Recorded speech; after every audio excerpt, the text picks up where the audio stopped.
Hello friends, MK chemistry में आपका स्वागत है।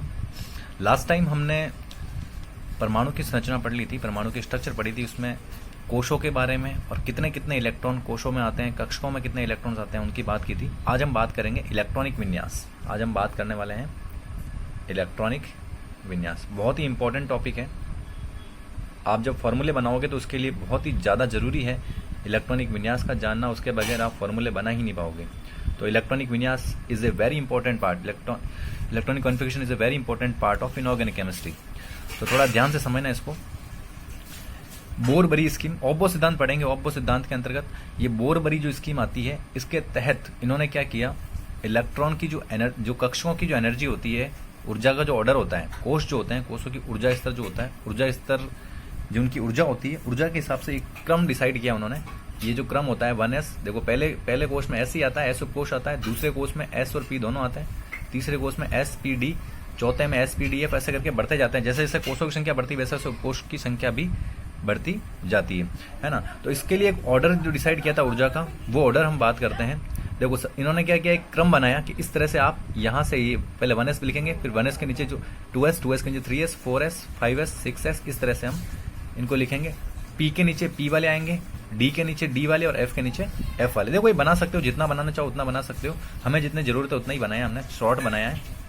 अब देखो आप क्या करोगे, 1s को इधर पीछे से, है ना, इसको पीछे से अटैक करना है आपको। ये गया, चाहो तो आप इसको ऐसे मिला के आगे कंटिन्यू ले सकते हो ऐसे, या फिर आप ऐसे एरो बना के इनको काट सकते हो। बिल्कुल स्केल से लेंगे और स्ट्रेट आएगा।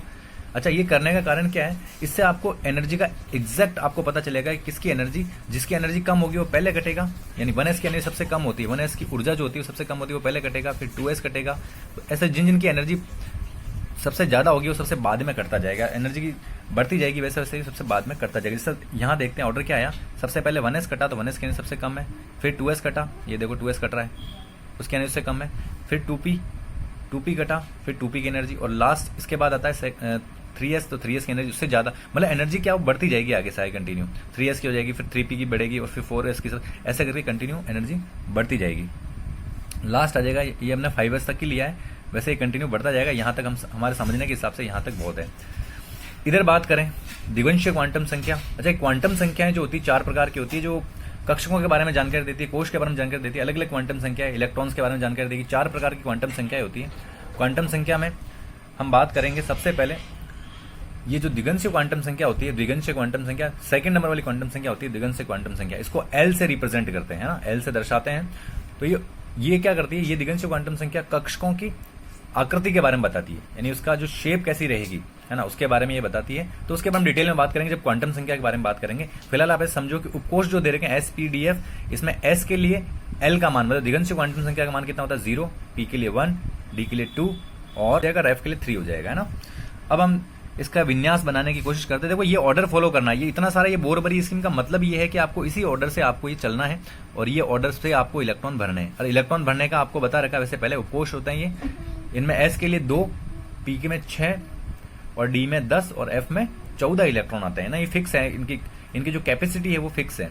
तो बात करते हैं इसे कार्बन का इलेक्ट्रॉनिक विन्यास बनाते हैं। तो देखो सबसे पहले स्टार्ट इसी क्रम में चलना है आपको, इसी क्रम में आपको लेके चलना है। देखो 1s या 1s, S में ज्यादा से ज्यादा आपको क्या करना है, पहले जब तक ये 6 देखो 6 परमाणु क्रमांक 6 होते हैं कार्बन के। परमाणु क्रमांक अगर 6 है, यानी Z को अपन परमाणु क्रमांक बोलते हैं, Z बराबर 6 है, इसका मतलब इसमें P भी कितने होंगे, 6 ही होंगे, और इलेक्ट्रॉन भी कितने होंगे, 6 ही होंगे। इलेक्ट्रॉन भी कितने होंगे, 6 ही होंगे, है ना। क्योंकि जब कोई उदासीन परमाणु होता है उसके लिए Z, P और इलेक्ट्रॉन, मतलब परमाणु क्रमांक प्रोटॉन और इलेक्ट्रॉन की संख्या हमेशा बराबर रहती है। तो परमाणु क्रमांक अगर 6 और उदासीन है तो इसमें इलेक्ट्रॉन की संख्या भी कितनी होगी, 6 होगी। तो देखो 6 इलेक्ट्रॉन इसके अंदर आपको भरने हैं।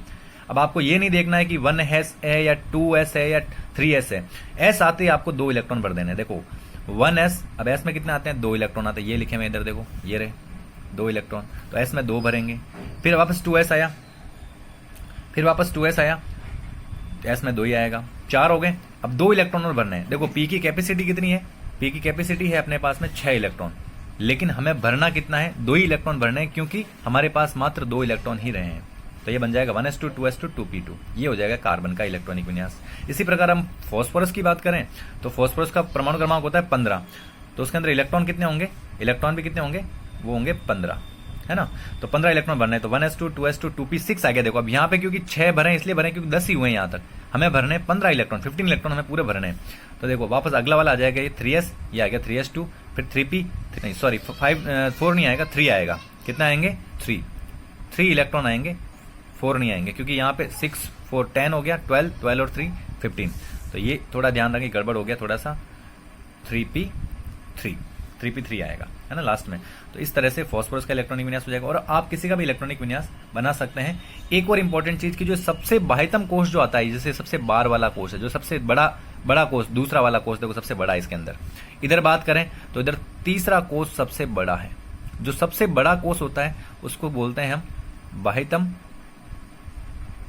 बाह्यतम कोष, या इसका एक दूसरा नाम होता है संयोजकता कोष। संयोजकता कोष, इसको बाह्यतम कोष बोल सकते हो या संयोजकता कोष बोल सकते हो। तो इसका आप ध्यान रखना। अब नेक्स्ट टॉपिक में करूंगा संयोजकता, वैलेंसी और ऑक्सीकरण अंक के बारे में बताऊंगा, तो उसमें आपको अच्छे से ये क्लियर हो पाएगा, क्योंकि ये इलेक्ट्रॉनिक विन्यास का बहुत इंपॉर्टेंट रोल होता है। आप थोड़ी प्रैक्टिस और कर सकते हैं और भी बना सकते हैं। जैसे अगर मुझे बनाना है नाइट्रोजन का बनाना है तो 1s2 2s2 और 2p, देखो 1s2 2s2 2p कितना आगे 4 आगे, नाइट्रोजन का परमाणु क्रमांक होता है 7, है ना। तो 4 और ये हमारे पास में कितने बचे, 3 और बचे, तो 2p3, तो ये आ जाएगा नाइट्रोजन का। इसी तरह से आप बड़े से बड़ा बना सकते हो। आप चाहो तो स्कैंडियम किसी का बना सकते हो, मतलब 118 तत्वों में आप किसी का भी इलेक्ट्रॉनिक विन्यास इजीली बना सकते हो इस फॉर्मेट से। तो उम्मीद करता हूं आपको वीडियो समझ में आया होगा। Okay, thanks for watching.